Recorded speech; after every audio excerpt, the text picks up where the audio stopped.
Hi అండి, welcome back to our channel ST Telugu vlogs and cooking videos. ఈరోజు మనము restaurant style vegetable pulao prepare చేసుకుందాము. ఈ పులావ్ ప్రిపేర్ చేసుకోవడము చాలా ఈజీ అండి, అలాగే టేస్ట్ మాత్రం సూపర్గా ఉంటుంది. ఒక్కసారి కనుక మీరు ప్రిపేర్ చేసుకొని తింటే మళ్ళీ ప్రిపేర్ చేసుకొని తింటారండి, అంత టేస్టీగా చాలా బాగుంటుంది. ముందుగా పులావ్ ప్రిపేర్ చేసుకోవడానికి 1 కప్పు బాస్మతి రైస్ తీసేసుకొని వాటర్ వేసి నీట్గా వాష్ చేసుకున్న తర్వాత మళ్ళీ వాటర్ వేసేసుకొని 20 మినిట్స్ పాటు నానబెట్టుకున్న తర్వాత ఈ రైస్ని స్ట్రైనర్లోకి వేసేసుకొని పక్కన పెట్టేసుకోవాలి.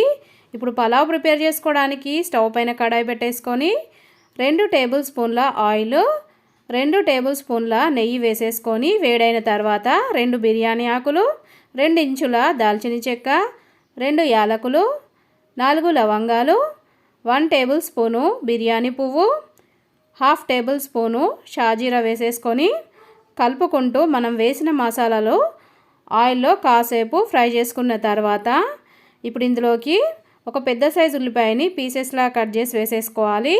అలాగే 4 పచ్చిమిరపకాయల్ని కట్ చేసి వేసేసుకొని ఉల్లిపాయ పచ్చిమిరపకాయల్ని మెత్తబడేంత వరకు ఫ్రై చేసుకున్న తర్వాత ఇప్పుడు మీడియం సైజ్ టమాటాను పీసెస్లా కట్ చేసి వేసేసుకొని టమాటా పీసెస్ కూడా కాసేపు ఫ్రై చేసుకున్న తర్వాత ఇప్పుడు మనం స్టవ్ లో ఫ్లేమ్లో పెట్టేసుకొని 1 కప్పు కట్ చేసి పెట్టుకున్న బీన్స్, 1 కప్పు కట్ చేసి పెట్టుకున్న క్యారెట్స్, అలాగే 1/2 కప్పు పచ్చి బఠానీ, 1 కప్పు కట్ చేసుకున్న పొటాటో పీసెస్ వేసేసుకొని కలుపుకుంటూ 2 నిమిషాల పాటు ఫ్రై చేసుకున్న తర్వాత ఇప్పుడు ఇందులోకి 1 టేబుల్ స్పూను అల్లం వెల్లుల్లి పేస్టు, అలాగే 1/2 టేబుల్ స్పూను సాల్ట్ వేసేసుకొని కలుపుకుంటూ 2 నిమిషాల పాటు ఫ్రై చేసుకోవాలి.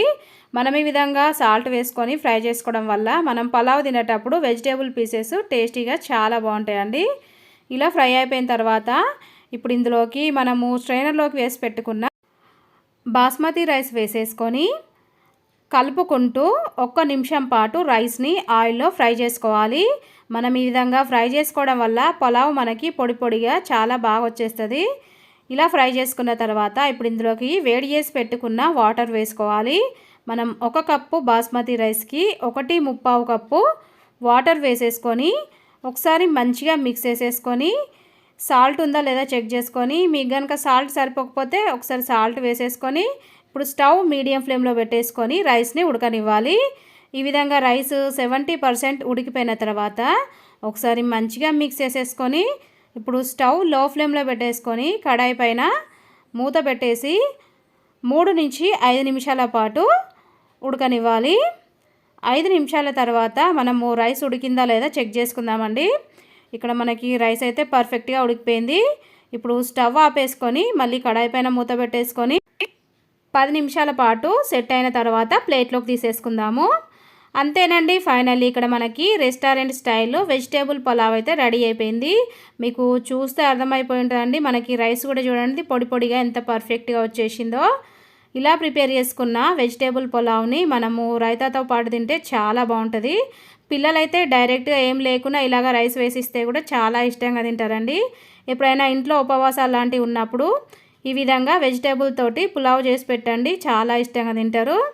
మరి వెజిటేబుల్ పులావ్ ప్రిపేర్ చేయడానికి కావాల్సిన మెజర్మెంట్స్ డిస్క్రిప్షన్లో లింక్ ఇస్తాను, ఒకసారి చెక్ చేసుకొని మీరు కూడా ప్రిపేర్ చేసి తిన్న తర్వాత టేస్ట్ నచ్చిందా లేదా నాకు కామెంట్ రూపంలో తెలియజేయండి. వీడియో నచ్చితే వీడియోకి లైక్ చేయండి, మీ ఫ్రెండ్స్కి రిలేటివ్స్కి వీడియోని షేర్ చేయండి. అలాగే నా ఛానల్ని కొత్తగా చూసే వాళ్ళైతే సబ్స్క్రైబ్ చేసుకోండి. ఓకే, బాయ్ ఫ్రెండ్స్, నెక్స్ట్ వీడియోతో మళ్ళీ కలుద్దాం.